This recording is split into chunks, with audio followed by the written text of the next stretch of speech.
to episode 3 of Respect the Process. I am Kelly Hunter alongside Chris Stewart, and I was listening this past weekend as you came back from halftime. Thank you. And you so well captured how we all felt at that moment, because what did I say? It was something to the effect of, folks, I'm right there with you. It is 3-3 as we start the third quarter. Yeah.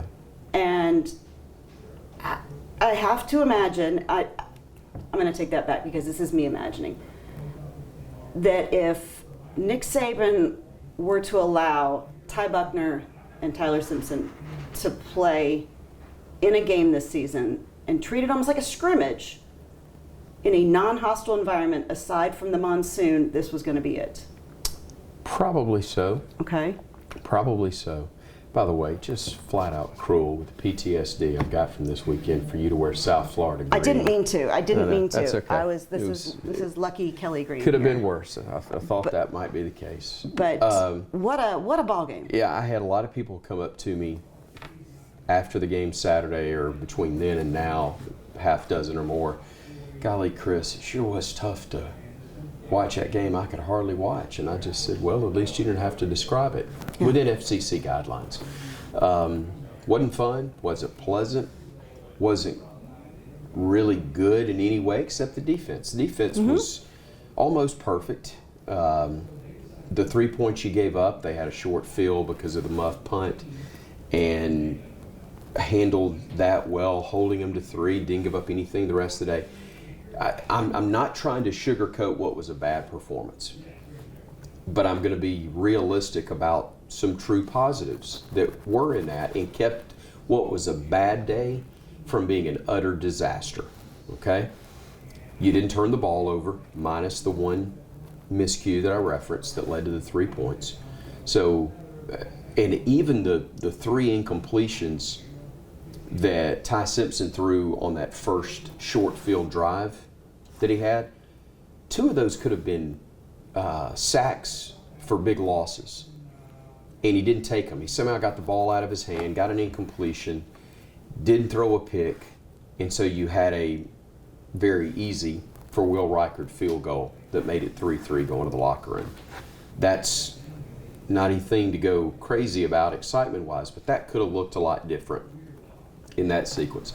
The fact that they didn't turn it over any additional times, good. The defense, I thought, was outstanding throughout the course of the day. But also the final drive. It's a 10-3 ball game. There's 6.5 minutes to go. If you go 3 and out right there, South Florida is going to rush 40 people. I know you're only allowed 11, but they would have tried it. Would have felt like it. They got nothing to lose. And you don't know what's going to happen in that set of circumstances. So the fact that you didn't punt it, you had your best drive of the day easily, marching that thing down the field, efficient, converted a couple of third downs, I think. That was something that you're able to build off of. And I know from doing the TV show with Coach afterwards, he was proud of the guys for that. Okay. Again, you can be frustrated, disappointed, mad, disgusted, any phrases you want to use for things leading up to that.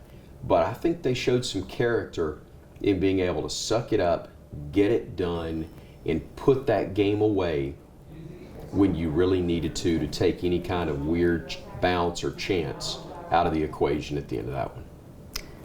And that's really all we're going to talk about with South Florida, because I think it's time to put that I've exhausted what I could pretty much in the rearview mirror, because we've got much bigger fish to fry looking into this weekend. We go to week 4.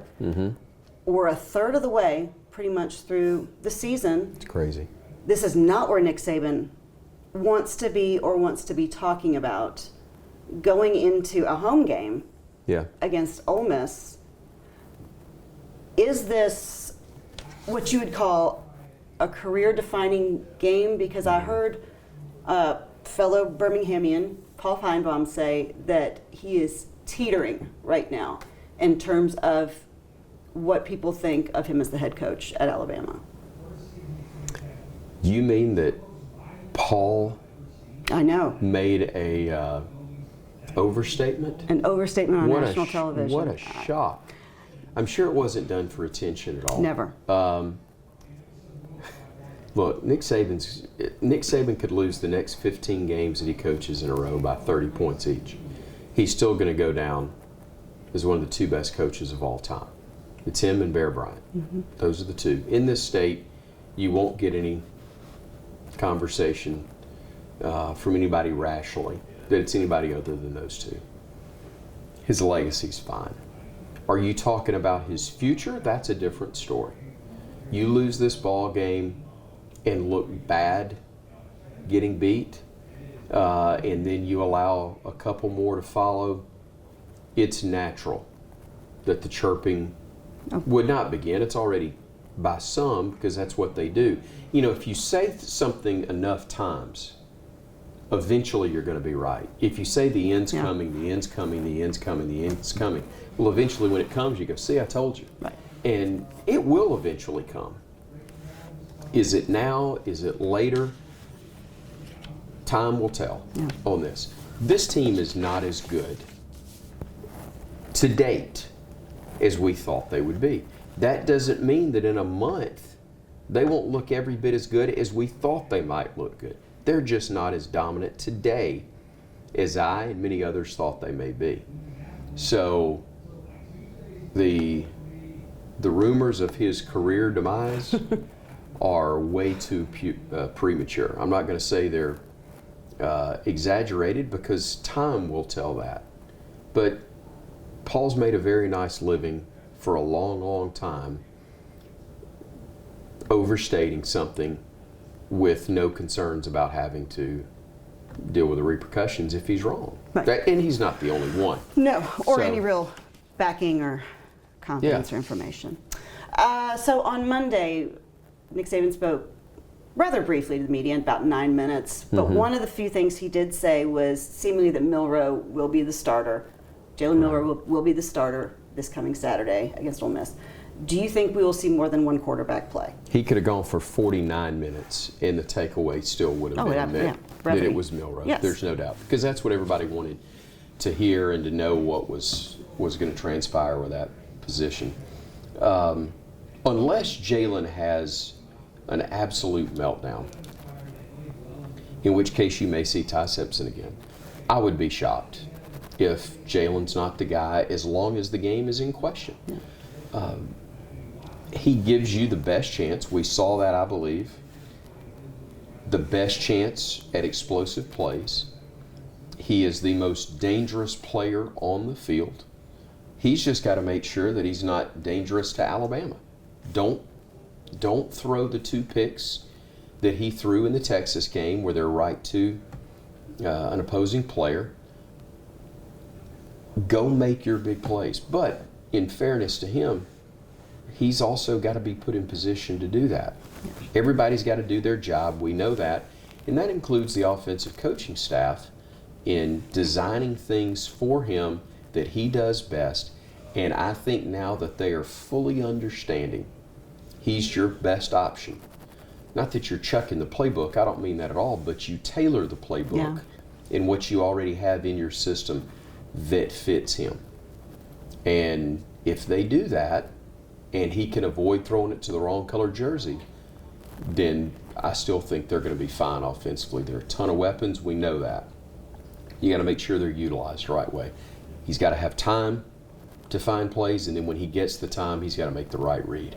He's capable of that. They're capable of that. They got to go do it. And I know people hope, as you were saying, that this is a more tailored offense to his strengths. Yeah. More play action, possibly setting things up further on into the game for him. And one question, and I legitimately don't know the answer to this, you may or may not, but when Lane Kiffin was the offensive coordinator, he was on the field. And we know that because we saw him getting his ass chewed oftentimes by Nick Saban. Is there any reason in particular Tommy Rees is in the booth versus being on the field, being able to talk directly to a young quarterback?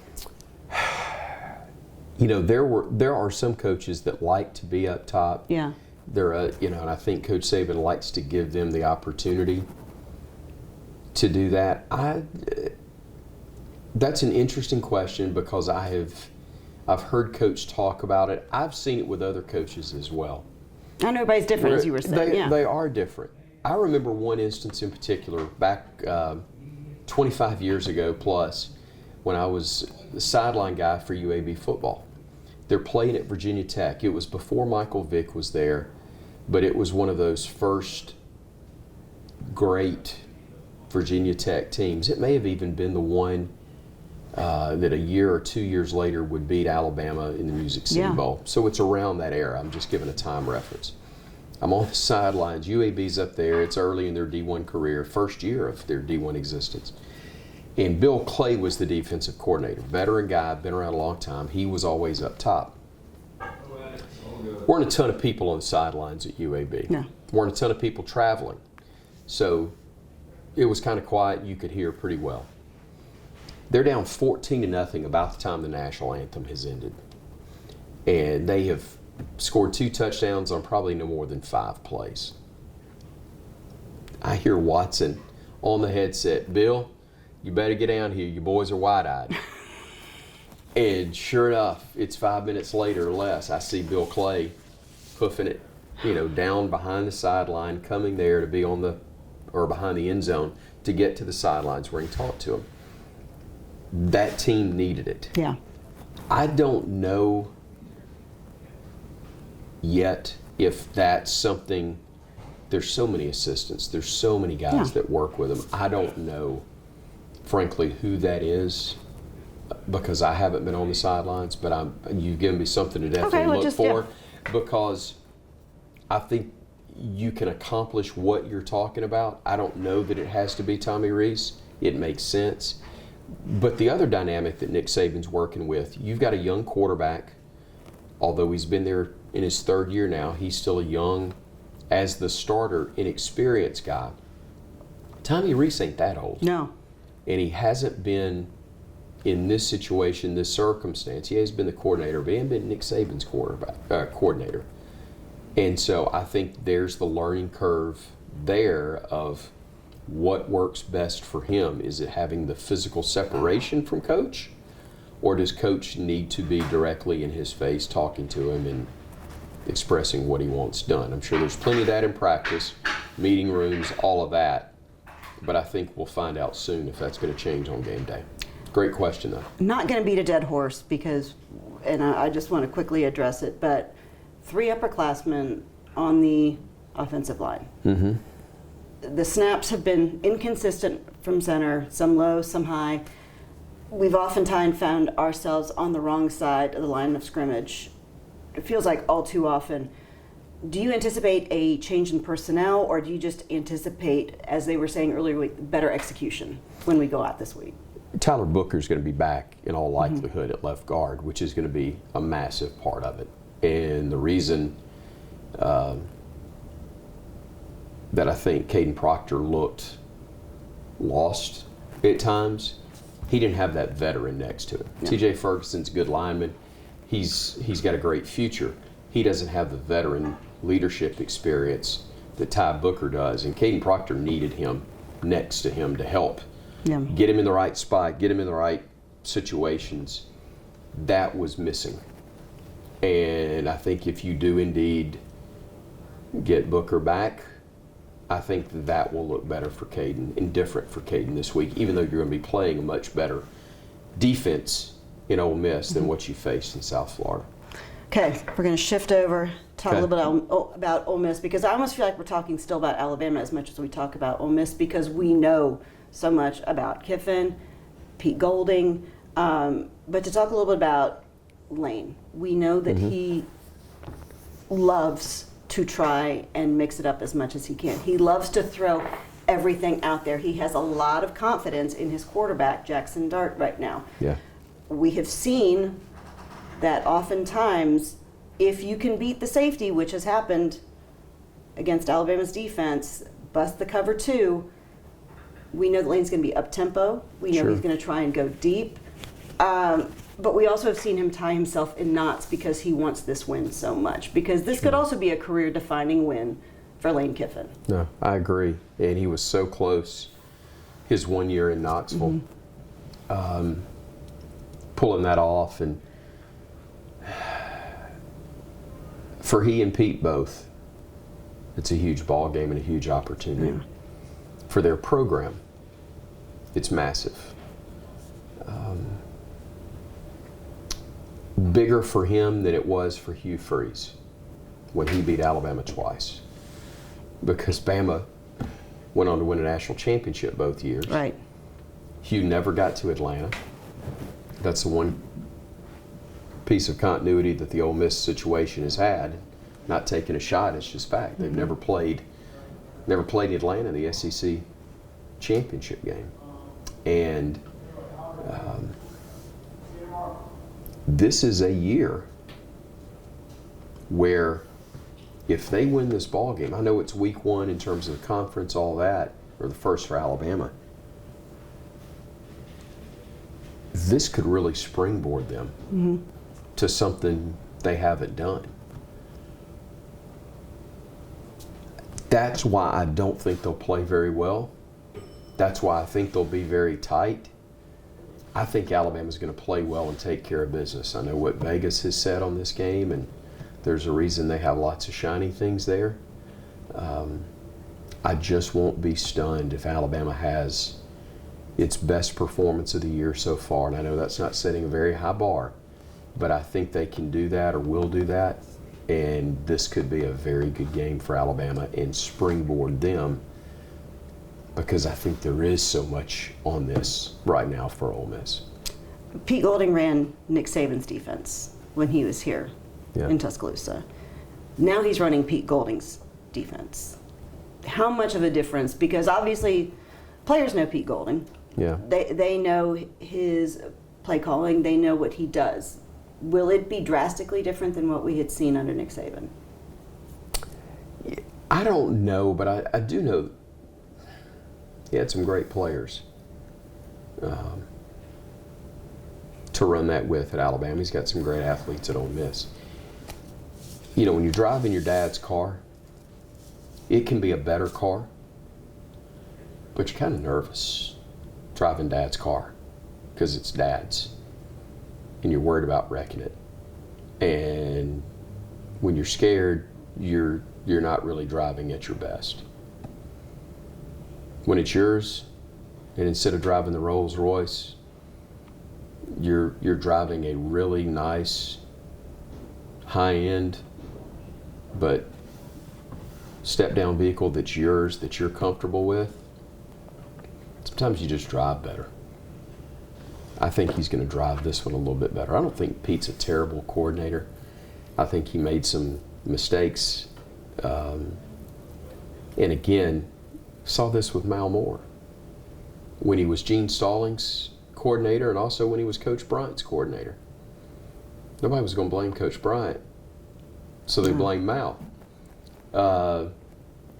It's a whole lot easier to blame Bill O'Brien and Pete Golding than it is Nick Saban. I'm not saying they didn't have their faults. I'm just saying that you're going to get more criticism for those guys than you are for the head man, and he'll tell you that it's all his responsibility. But there's a reason those two guys aren't in Tuscaloosa anymore. It wouldn't be playing Lane Kiffin if we didn't have something that would seem to distract from what's actually going to happen on the field. Because Monday we heard that he had evidence, or he had reason to believe, that it wasn't actually Kevin Steele calling in the defenses, that it was Coach Robinson calling in the defenses. And unprompted, Nick Saban addresses this in his opening comments on Monday, saying, I don't know what you heard. That is categorically untrue. Kevin Steele is the man. And then, of course, Lane can't let that go. He has to come back and again affirm that he has reason to believe this. Is it Lane being Lane? Is it a red herring? Or is there any validity to it? It's always tough to tell with anything that Lane says, because I think he's got genuine affection and appreciation for Coach. Lane can't help himself, though, either. He will say and do, and more so say these days, from what I understand, than the doing part. But he will still say things that get himself in, not going to get in hot water for what he says in regards to that, but it does, as you say, draw the attention. Not always positive. And I think maybe getting into semantics a little bit. You know, Kevin Steele's calling it. T-Rob is maybe signaling things in from down there. He probably has input. Kevin Steele's the defensive coordinator, and he's a good one, a really good one. But also, you've got some new pieces with a new guy in charge of it that you're going to have some mistakes. But this is a team that, good Lord, if it wasn't for the defense, it would have been really ugly against Texas. Last week, they were fantastic. So whatever the situation is, it's working pretty well. So, again, it's anything Lane says is always talked about, but this week especially, it gets magnified probably tenfold. And that's why you've had so much talk about it. Well, yeah. I mean, he's also, I think, probably the only coordinator that they've ever left behind when the buses rolled out. There's that. And at least that we know of. one of the best memes that I've ever seen, when he had been let go, he'd already taken the Florida Atlantic job.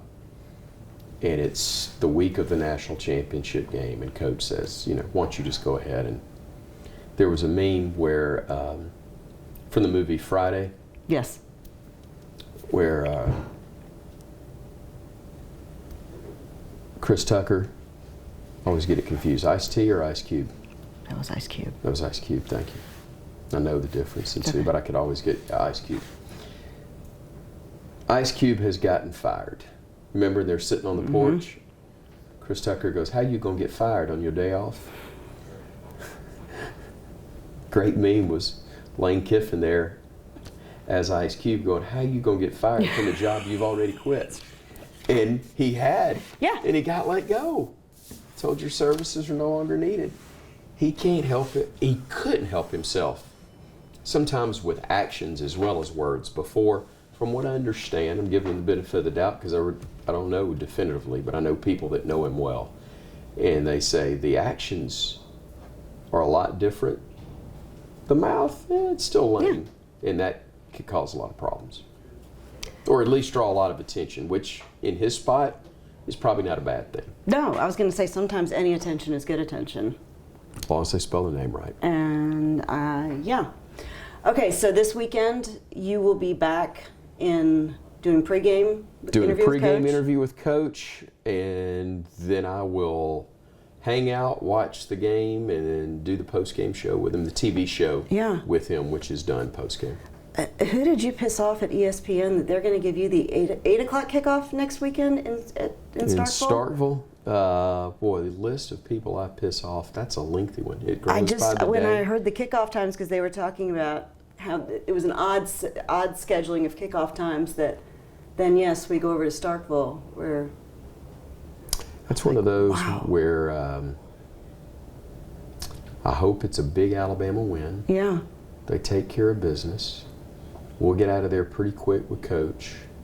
And if I can get in the car pointed towards, probably spend the night in Tuscaloosa or they come Yeah. all the way back to Birmingham. So if I can get the car pointed back by 12:30, I'll be a happy man. I always remembered when I worked in TV, I would be still sitting there, especially on road games, getting stuff, satellite trucks sent off, and I would look at my watch and I would think, those players and coaches are already back in Tuscaloosa right now. They've gone wheels up to wheels down. Yeah. I'm just sending in my last stuff. We still have to pack up and drive home. And I just remember thinking, gosh, that seems like but however, I had not been out on I had been out on the field, but not doing what they had been doing for the past 3.5 hours. Right. But some long It's days. It's a long night. It makes Sunday that much more difficult for them, and the recuperation and all of that. They're young, they'll manage it.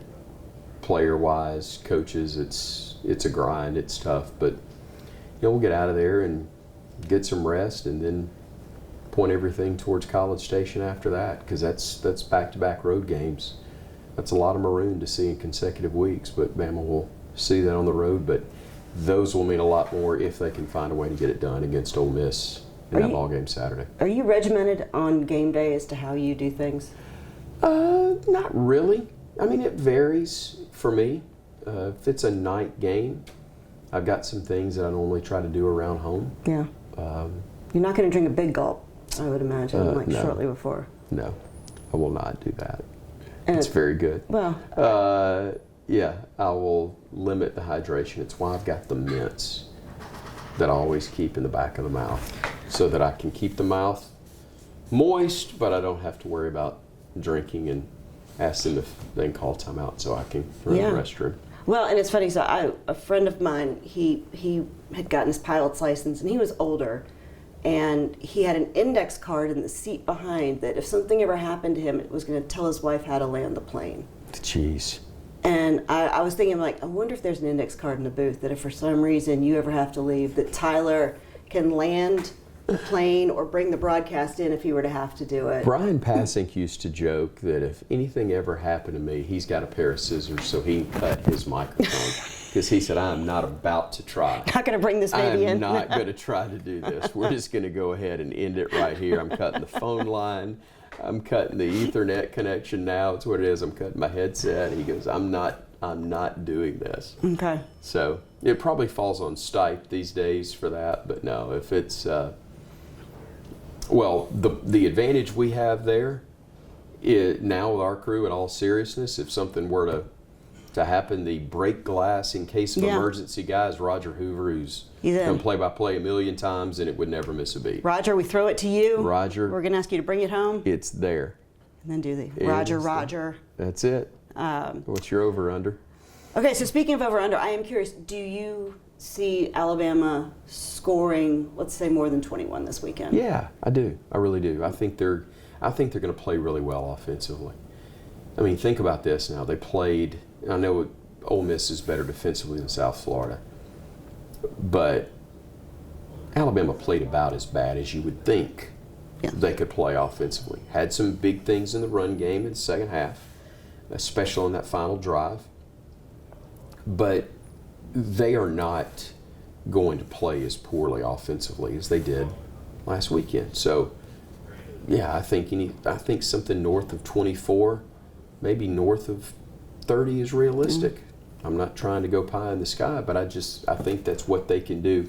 And because Ole Miss is going to play with tempo, I think it's going to give a chance for more success for Alabama as well. We've got a 2:30 kickoff this weekend, and we can listen to you pregame. We can listen to you, of course, on the Nick Saban show, and then the next 2 games on the road. But of course, when anyone wants to find you when they can't hear you, they can always find you in jail. No, I'm sorry. I'm sorry. I misunderstood the question. No. I'm kidding. It's ChrisStewartOnline.com is the website.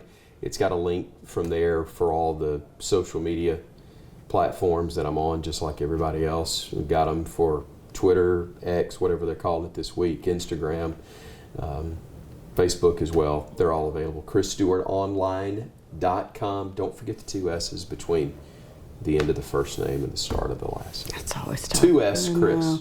2 S Chris. Not Chris 2 S's, but Chris Stewart Online. Now you've thoroughly confused everyone, I'm so just look for confused as well. ChrisStewartOnline.com. That's right. Type it multiple ways till you find me. Okay, and they can get a custom Roll Tide from you if they were to need it to. Absolutely, I will be glad to customize Roll Tide. Okay. Within FCC guidelines. Well, for Chris Stewart with 2 S's, I am Kelly Hunter with 2 L's, and we look forward to seeing you next week on Respect the Process.